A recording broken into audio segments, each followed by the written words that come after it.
So we're going to work through section 1.1, exercise 5, find a function u equal to u of xt that satisfies the PDE, u sub xx equal to 0 from 0 to 1 for t greater than 0, subjected to the boundary conditions u of 0 t equal to t squared and u of 1 t equal to 1 for t greater than 0.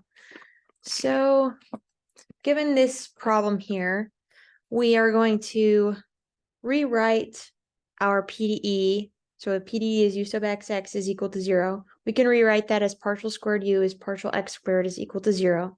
We can solve this equation by direct integration. So we end up with partial squared u is equal to 0 partial x squared. We integrate both sides. This gives us partial u.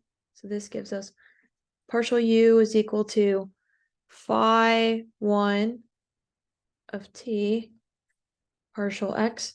And so we get phi 1 of t because when you integrate over if you integrate over 0, you normally get a constant in an ODE, but for partial differentials, we end up with an arbitrary function with respect to the other variable because u is actually a function of x and t.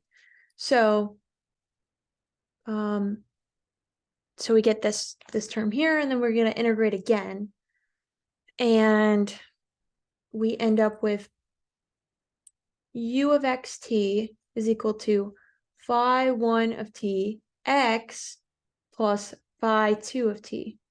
And in an ordinary differential equation, this would be like x squared, and then this term would be like plus a constant. But since we're integrating again over partial differential, we end up with another arbitrary function with respect to t.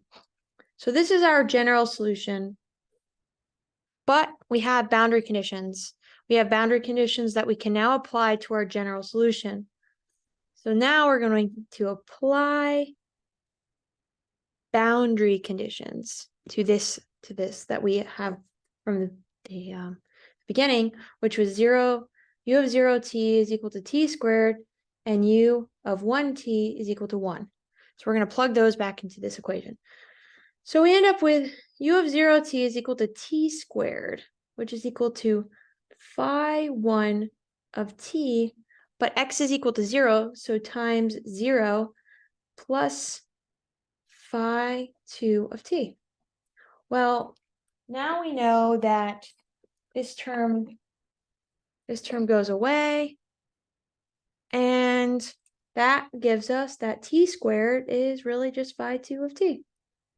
So now we have some information about phi 2 of t. Well, now let's plug in u of 1 t equal to 1 and see what we get for if we can figure out what the phi 1 of t will be. And so u of 1 t is equal to 1, and then we can do similar concept with and substitute that x equal to 1 into this equation up in the general solution. So then phi 1 of t times 1 plus phi 2 of t. So this gives us that 1 is equal to phi 1 of t plus phi 2 of t. Well, we just found out that phi 2 of t is really just t squared. So now we have phi 1 of t plus t squared. Well, now we can isolate phi 1 of t, and that gives us 1 minus t squared.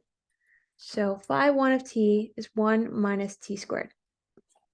So now we have these two, phi 2 and phi 1. Now let's substitute those back into that general solution, and we'll get the specific solution, and that is u of xt is equal to, since phi 1 of t is 1 minus t squared, substitute that in, times x plus phi 2 of t, which is just t squared. So this is the specific solution for this equation.